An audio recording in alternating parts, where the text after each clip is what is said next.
बिहार जीतने के लिए अमित शाह पटना पहुंच गए हैं। इस बार इन्होंने ड्राइविंग सीट पर बैठकर मैसेज क्लियर कर दिया है।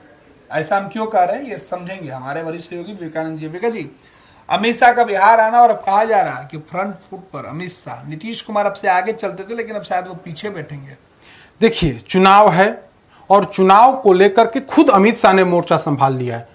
4-5 महीने का समय है, लेकिन बिहार एनडीए का नेतृत्व कहने के लिए नीतीश कुमार कर रहे हैं, लेकिन कहीं ना कहीं अब अमित शाह ने उसमें पूरे तौर पर दखल दे दी है। और कल जब उन्होंने पटना में बैठक की तो साफ मैसेज दे दिया कि बिहार एनडीए की कमान अब अमित शाह के हाथ में होगा, यानी कि अमित शाह की रणनीति पर ही एनडीए काम करेगी। नीतीश कुमार एनडीए के नेता हैं, बिहार के मुख्यमंत्री हैं और अब तक नीतीश कुमार के नेतृत्व में ही बिहार में एनडीए आगे बढ़ते रहा है, चुनाव मैदान में उतरते रहा है। लेकिन इस बार कुछ बदला सा दिखाई पड़ रहा है। अमित शाह ने साफ मैसेज दिया कि हम लोगों को, यानी कि बीजेपी के कार्यकर्ताओं को सिर्फ अपने हिस्से की तैयारी नहीं करनी है, हमें 243 सीटों की तैयारी करनी है। जिस तरह से हम अपने क्षेत्र पर अपने कैंडिडेट के लिए मेहनत करेंगे, उसी तर्ज पर, उसी ताकत से, उसी लगन के साथ, उसी मतलब साधन संपन्नता के साथ हम 243 सीटों पर चुनाव लड़ेंगे। क्योंकि हम 243 सीट मेरे लिए उतना ही बराबर है जितना 110 सीट हो या फिर हिस्से में जितनी सीटें आई। यानी कि मैसेज दे दिया है अमित शाह ने कि मुझे बिहार चुनाव लड़ना है, मुझे बिहार चुनाव जीतना है, मुझे बिहार हमने जो लक्ष्य तय किया है 225 सीटों का, उस लक्ष्य को हासिल करना है। अब तक यह काम कौन करते थे? नीतीश कुमार करते थे। अब तक यह लक्ष्य जो तय होता था किसके द्वारा तय किया जाता था? नीतीश कुमार के द्वारा या फिर जेडीयू के द्वारा तय किया जाता था। इस बार वह काम अमित शाह कर रहे हैं। खुद अमित शाह जब पटना आए हैं तो उन्होंने मैसेज दिया है कि देखिए, बिहार का चुनाव काफी महत्वपूर्ण है। आने वाले समय में, यानी कि 2025-26 में देश भर में 4 राज्यों में चुनाव होने हैं, उसमें से बिहार पहला है। दिल्ली के बाद बिहार पहला चुनाव है जहां पर एनडीए की परीक्षा होनी है और इस परीक्षा में हमें सफल होना है। तो सफल हम लोग कैसे होंगे? भारतीय जनता पार्टी के कार्यकर्ता कैसे सफल होंगे? देश भर में एक बेहतर मैसेज कैसे जाएगा? देश भर में मैसेज इस वजह से जाएगा कि हमारे जो भी कार्यकर्ता हैं, जो बूथ लेवल के कार्यकर्ता हैं, वो 243 सीटों पर काम करेंगे। ऐसा नहीं है कि जहां पर हमारे कैंडिडेट होंगे वहां पर वो काम करेंगे, जहां पर सहयोगी दल के कैंडिडेट होंगे वहां पर ऐसा नहीं है। यानी कि उन्होंने कहा कि आप समझिए कि 243 सीटों पर आप ही का उम्मीदवार है। ऐसा नहीं है कि सहयोगी दल का उम्मीदवार है, मान लीजिए कि आप ही का उम्मीदवार है।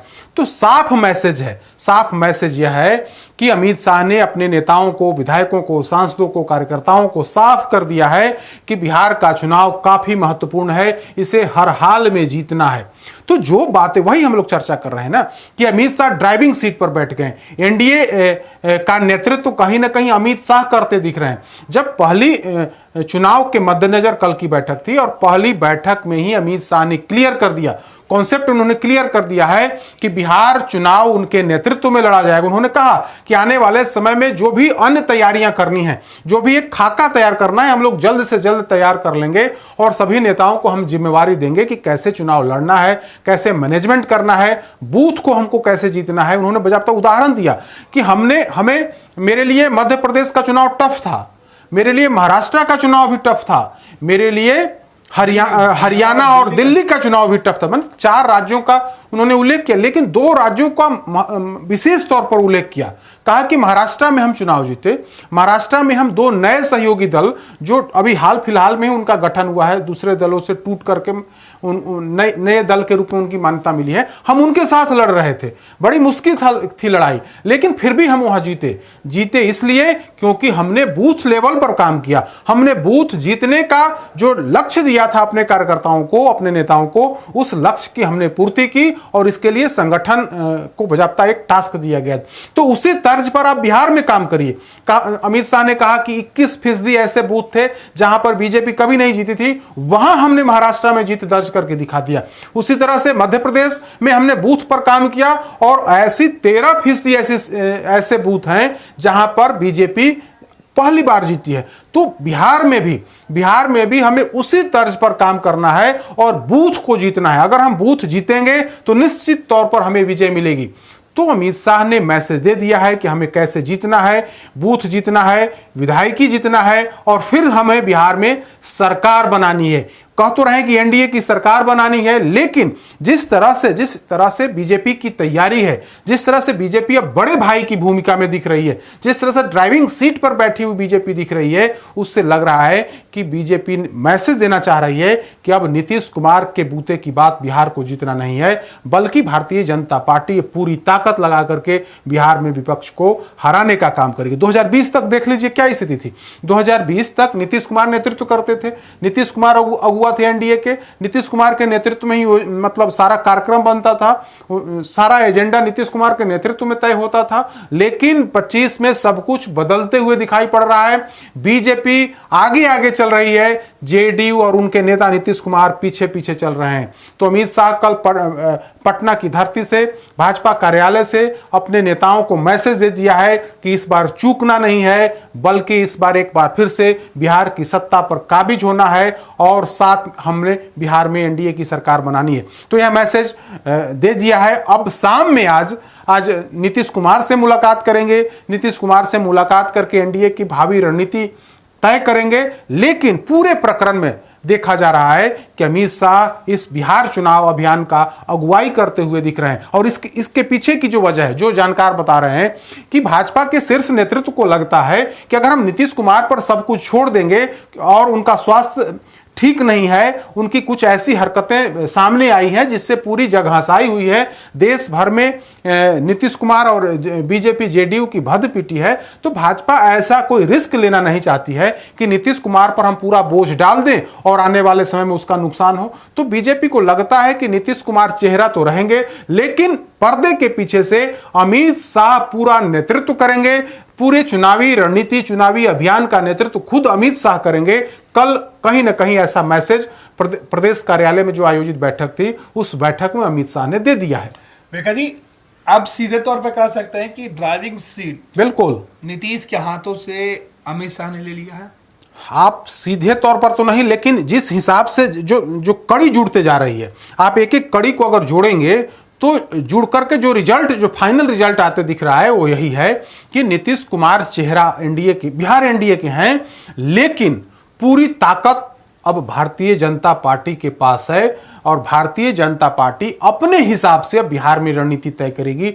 चाहे वो जो भी मतलब घोषणा करना हो, चाहे जिस तरह से जनता के बीच में जाना हो, आगामी 2025 से लेकर के अगले कार्यकाल में सरकार की क्या योजना होगी, जो घोषणा पत्र होगा, तमाम घोषणा पत्र या जो संकल्प पत्र कह सकते हैं, उसको बीजेपी अपने हिसाब से एनडीए के लिए जारी कराएगी। हमारी सरकार, एनडीए की सरकार आएगी तो अगले 5 सालों में हम बिहार के उत्थान के लिए, बिहार के विकास के लिए क्या करेंगे। तो कुल मिलाकर के आप कह सकते हैं कि ड्राइविंग सीट पर भारतीय जनता पार्टी बैठती हुई दिख रही है। अब बड़े भाई की भूमिका में साफ तौर पर दिख रही है। अब तक सबसे बड़ी पार्टी होने के बाद भी, सबसे बड़े संख्या में विधायक होने के बाद भी नीतीश कुमार ही नेता बीजेपी मानती आई है और आज भी मान रही है। लेकिन अब जो है, अब कुछ मतलब अलग होते हुए दिख रहा है और अमित शाह ने साफ मैसेज दे दिया है कि हमें 243 सीट के लिए काम करना है। मेरे लिए हर कैंडिडेट बराबर है, हम सभी सीटों पर तैयारी करेंगे। हमारे कार्यकर्ता हर बूथ पर उसी मुस्तैदी से काम करेंगे जिस मुस्तैदी से अपने लिए, अपने उम्मीदवार के लिए काम करते हैं, अपने नेता के लिए काम करते हैं। उसी तरह से हमें उन तमाम बूथों पर काम करना, यानी कि लक्ष्य उनका है, लक्ष्य है कि हमें सीएम की कुर्सी चाहिए, हमें सीएम की कुर्सी चाहिए तो हमें बूथ जीतना होगा। हमें 243 सीटों पर उसी तरह से मेहनत करनी पड़ेगी, वरना हम सीएम की कुर्सी नहीं ले सकते। तो स्पष्ट है, मैसेज स्पष्ट है कि अमित शाह ने सभी नेताओं को यह मंत्र दे दिया है कि हमें अगर बिहार पर कब्जा करना है, बिहार में सत्ता में हमें बीजेपी को ड्राइविंग सीट पर बैठना है, तो निश्चित तौर पर बड़ी मेहनत करनी पड़ेगी। और मध्य प्रदेश और महाराष्ट्र का उन्होंने उदाहरण दिया कि जहां पर हमारे सहयोगी दल उतने मजबूत महाराष्ट्र में नहीं थे, फिर भी हम जीत हासिल किए। तो महाराष्ट्र वाली बात बिहार में बताने का मकसद यही है कि भारतीय जनता पार्टी पार्टी का जो शीर्ष नेतृत्व है वह चाह रहा है कि हम अधिक से अधिक सीट जीतें, ताकि आने वाले समय में जब टेबल पर बैठ करके बातचीत हो, जब मुख्यमंत्री के मुद्दे पर बातचीत हो, तब हम बता सकें कि देखिए हमने बिहार चुनाव जीतने का काम किया है, हमने अपनी पूरी ताकत लगाई और सबसे बड़ी पार्टी होने के नाते एनडीए के अंदर मेरा जो हक बनता है वो वैसा ही बनता है। क्योंकि आप महाराष्ट्र में देख लिए, एकनाथ शिंदे मुख्यमंत्री थे तब, लेकिन जब नई सरकार बनी, जब चुनाव हुआ और नई सरकार के गठन की बारी आई, तो भारतीय जनता पार्टी ने कहा कि इस बार मेरा मुख्यमंत्री होगा।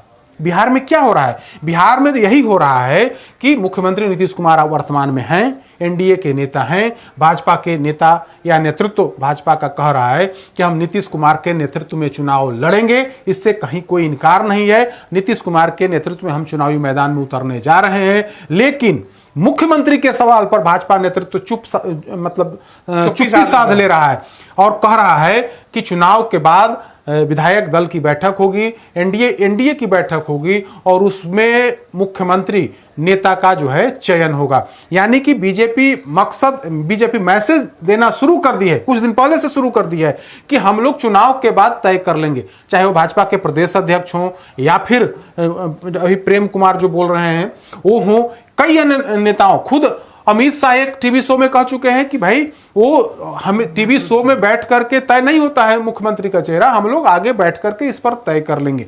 तो नीतीश कुमार आगे भी 2025 चुनाव के बाद भी मुख्यमंत्री होंगे या नहीं होंगे, इस पर बीजेपी नेतृत्व कुछ स्पष्ट नहीं कर रहा है और इधर उनकी तबीयत लगातार खराब होते जा रही है। विपक्ष नीतीश कुमार को ही बड़ा मुद्दा बना लिया है। विपक्ष कह रहा है कि नीतीश कुमार अब निर्णय लेने में सक्षम नहीं है, नीतीश कुमार बीमार हो गए हैं, नीतीश कुमार की हरकत से बिहार की फजीहत हो रही है, नीतीश कुमार ने पूरे बिहार की जगहसाई करा दी है, नीतीश कुमार के अगल बगल के लोग जो है अब वे सरकार चला रहे हैं, रिटायर्ड अधिकारी सरकार चला रहे हैं, उनके अगल बगल के एक दो जो मंत्री हैं वो सरकार चला रहे हैं, नीतीश कुमार अपने हिसाब से अब कुछ निर्णय नहीं ले रहे हैं। तो इस तरह की बातें हैं। नीतीश कुमार ही आज की तारीख में विपक्ष का सबसे बड़ा मुद्दा है।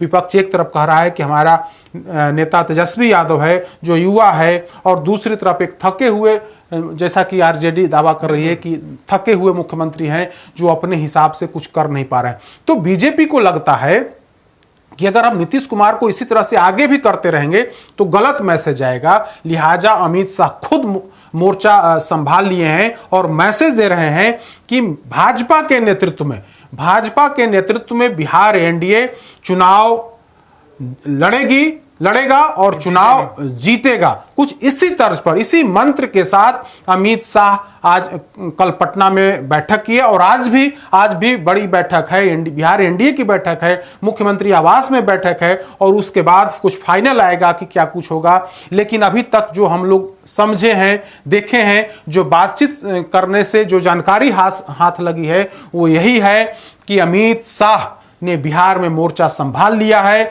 बिहार में चुनाव जीतने की रणनीति उन्होंने तय कर दी है और आने वाले समय में नीतीश कुमार भले ही चेहरा होंगे लेकिन पीछे से बीजेपी ही नेतृत्व करती दिखेगी। चुनाव के बाद क्या होगा यह स्पष्ट नहीं है, लेकिन अगर एनडीए को बहुमत मिलता है तो नीतीश कुमार ही मुख्यमंत्री बनेंगे, इस पर कुछ कहा नहीं जा सकता है। बिल्कुल, बहुत बहुत धन्यवाद विवेका जी। तो इस बार बिहार के मुख्यमंत्री के तौर पर चेहरा कौन होगा ये तय नहीं है, लेकिन एनडीए का चेहरा नीतीश कुमार जरूर होंगे 2025 के विधानसभा चुनाव में, लेकिन निश्चय अमित शाह का होगा। जहां 27 वर्षों के सफर में 17,000 से भी अधिक छात्रों ने डॉक्टर एवं इंजीनियर बनकर भरे सफलता की ऊंची उड़ान, जहां साधारण छात्र भी झारखंड टॉपर्स बनकर बना रहे इतिहास। दूरदर्शी शिक्षाविद श्री विपिन सिंह के मार्गदर्शन में मेडिकल एवं इंजीनियरिंग के लाखों छात्रों के लिए आशा की किरण के रूप में गोल नेशंस लीडिंग इंस्टीट्यूट